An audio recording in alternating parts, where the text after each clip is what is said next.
I'm reading out of this book, The Power of Your Subconscious Mind by Joseph Murphy.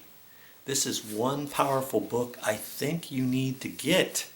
It's a very good self-help book, and it's helped me in more ways than one. I can't even tell you how much it's helped me, and if it will help me, and if it can help me, it can help you in all kinds of different ways. I just want to read a couple pages here in chapter 7 to you. The subconscious mind works continually for the common good. The subjective self within you works continuously for the general good, reflecting an innate principle of harmony behind all things. Your subconscious mind has its own will, and it is very real in itself.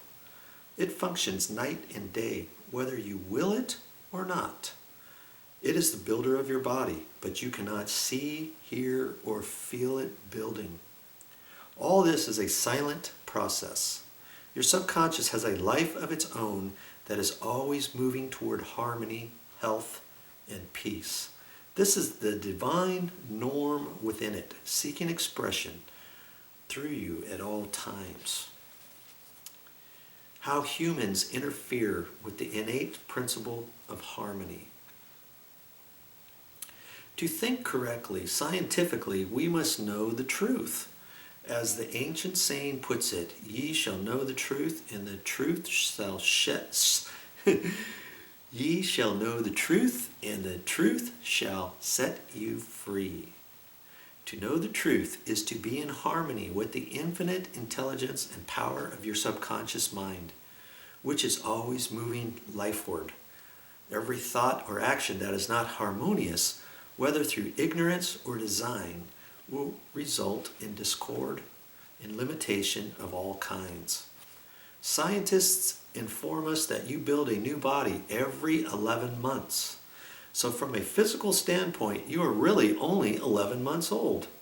If you build defects back into your body by thoughts of fear, anger, jealousy, and ill will, you have no one to blame but yourself. You are the sum total of your own thoughts. You can keep from entertaining negative thought and imagery. The way to get rid of darkness is with light. The way to overcome cold is with heat. The way to overcome the negative thought is to substitute the good thought. Affirm the good, and the bad will vanish.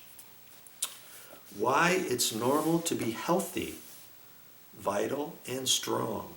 The average child born into the world is perfectly healthy, with all its organs functioning perfectly.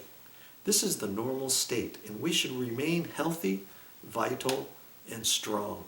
The instinct of self-preservation is the strongest instinct of your nature, and it constitutes a most potent, ever-present, and constantly operative truth inherent in your nature.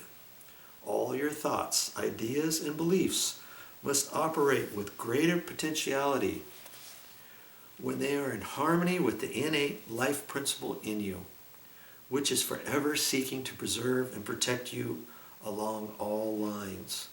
It follows from this that normal conditions can be restored with greater ease and certainty than abnormal conditions can be induced. It is abnormal to be sick.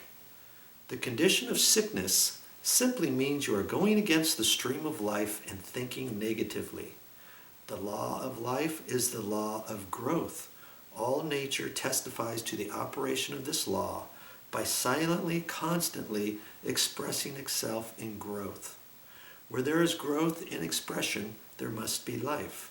Where there is life, there must be harmony. Where there is harmony, there is perfect health.